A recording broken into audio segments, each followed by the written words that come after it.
Sai cos'è davvero una strega? Sai com'è fatta veramente e cosa può farti? Cosa faresti se ti trovassi davanti ad una vera strega? Hai mai sentito parlare della Janara? Per rispondere a queste e molte altre domande, ci immergiamo nel sud d'Italia, in quella che era considerata la Salem italiana e che aveva un nome davvero inquietante: Maleventum, oggi conosciuta come Benevento.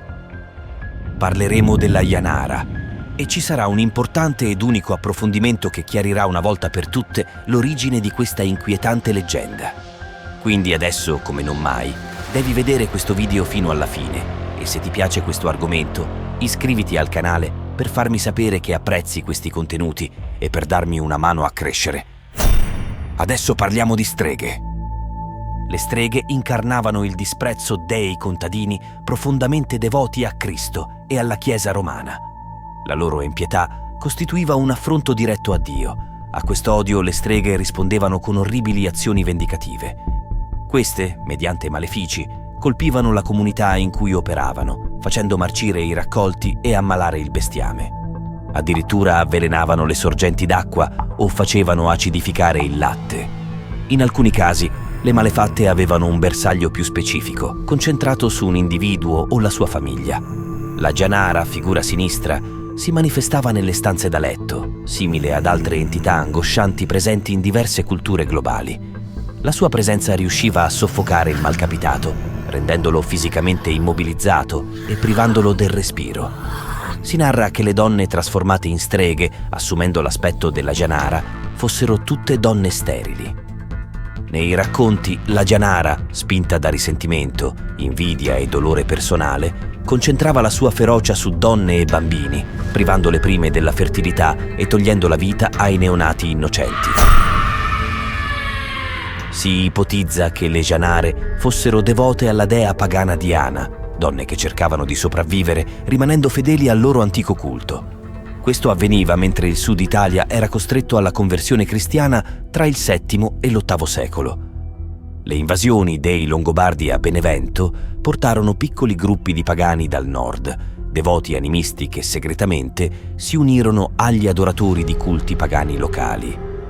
Questi gruppi fissarono sotto un maestoso noce il luogo per le loro celebrazioni di riti oscuri.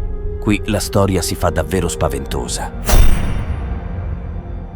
Si racconta di incontri notturni, dove streghe e stregoni celebravano il sabba tra i rami dell'albero. Recitavano all'incontrario litanie cristiane, i corpi erano intrisi di sangue in riti orgiastici, veneravano un caprone o un inquietante cane messo al centro del pentacolo satanico, simbolo forse del diavolo in persona. Per difendersi dalla Janara, gli abitanti di Benevento, contadini e popolani, adottavano un antico rituale: sistemare davanti alla porta di casa una scopa o un sacchetto di sale. La credenza sosteneva che se la strega avesse cercato di entrare nell'abitazione, sarebbe stata intrappolata nell'arduo compito di contare i granelli di sale o i fili della scopa per l'intera notte. Al sorgere dell'alba, la Janara sarebbe stata costretta a ritirarsi, dato che era vulnerabile alla luce del sole. Attualmente, nella zona beneventana, è ancora possibile osservare un curioso segno di questa antica pratica: la presenza di una scopa davanti alle stalle che ospitano i cavalli. Questo gesto ha una motivazione sinistra, in quanto la Janara ha la tendenza a impossessarsi della giumenta più giovane, cavalcandola per tutta la notte. Al mattino, la povera bestia è spesso ritrovata esausta, talvolta addirittura morta a causa dello sforzo. La criniera dei cavalli nella stalla è decorata da trecce, testimonianza inconfutabile del passaggio inquietante della Janara. Questa è la storia, ma adesso facciamo un passo in avanti. Facciamo alcune considerazioni partendo dal fatto che la Janara resta una leggenda legata al passato e, per quanto affascinante e misteriosa, rimane una leggenda. Non ci sono quindi prove inconfutabili dell'esistenza di questa figura. Ma allora, come si è arrivati a questa narrazione così colorita e spaventosa? Per dare una risposta, dobbiamo per forza tener conto della condizione socio-culturale del tempo. Ecco quindi alcune considerazioni che provano a spiegare la leggenda della Janara. Influenza della religione. La presenza dominante della Chiesa cattolica nel Sud Italia durante quel periodo potrebbe aver giocato un ruolo significativo nel modellare le credenze popolari e le superstizioni. Queste credenze potrebbero essere state usate come strumenti per spiegare eventi inspiegabili o per mantenere l'ordine sociale. Apro una parentesi a proposito di eventi inspiegabili. Sto per farti vedere un video che ad oggi è ritenuto da molti uno dei video più autentici sull'avvistamento di una strega. Se invece ritieni che sia un fake, condividi le tue riflessioni nei commenti. Sappi che comunque è un video molto spaventoso. Eccolo.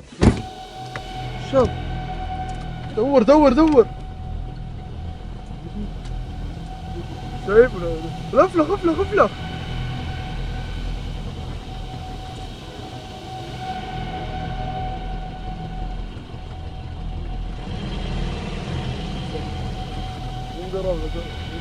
عنده خلاص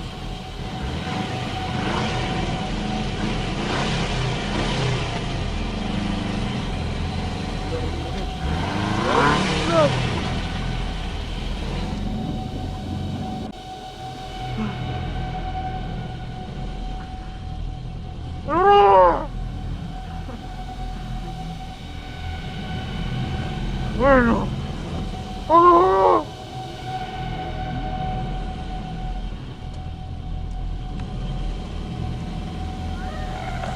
ابلغ ابلغ ابلغ ابلغ ابلغ. Ad esempio, le streghe come la Janara erano spesso viste come figure blasfeme che offendevano Dio con le loro pratiche. Questo potrebbe riflettere l'influenza della Chiesa nel definire ciò che era considerato sacro o profano. Inoltre, la persecuzione delle streghe potrebbe essere stata vista come un modo per difendere la comunità dalle forze del male. Tuttavia, la persistenza della credenza nella Janara suggerisce che la religione non era l'unico fattore che influenzava queste credenze. Riflesso delle paure e delle ansie sociali. Le storie di streghe come la Janara spesso riflettono le paure e le ansie della società. Queste possono includere paure legate alla sicurezza, alla salute, alla fertilità e ad altri aspetti della vita quotidiana. Ad esempio, la Janara era spesso descritta come una figura che attaccava donne e bambini. Questo potrebbe riflettere le preoccupazioni per la sicurezza e il benessere della famiglia. Inoltre, la Janara era nota per i suoi attacchi notturni, che potrebbero simboleggiare le paure dell'ignoto e dell'oscurità. Questi attacchi erano spesso descritti come soffocanti o paralizzanti, che potrebbero rappresentare ansie legate alla vulnerabilità e alla perdita di controllo. In sintesi, le storie di streghe come la Janara possono essere viste come un modo per esprimere e affrontare le paure e le ansie collettive di una comunità. Queste storie forniscono un modo per dare un nome e una forma a queste paure, permettendo alla comunità di affrontarle e gestirle. Conservazione delle tradizioni pagane. La figura della Janara può essere vista come un simbolo di resistenza culturale e religiosa. Durante il periodo di crescente cristianizzazione nel Sud Italia, molte delle antiche tradizioni e credenze pagane erano in pericolo di essere perdute o soppiantate.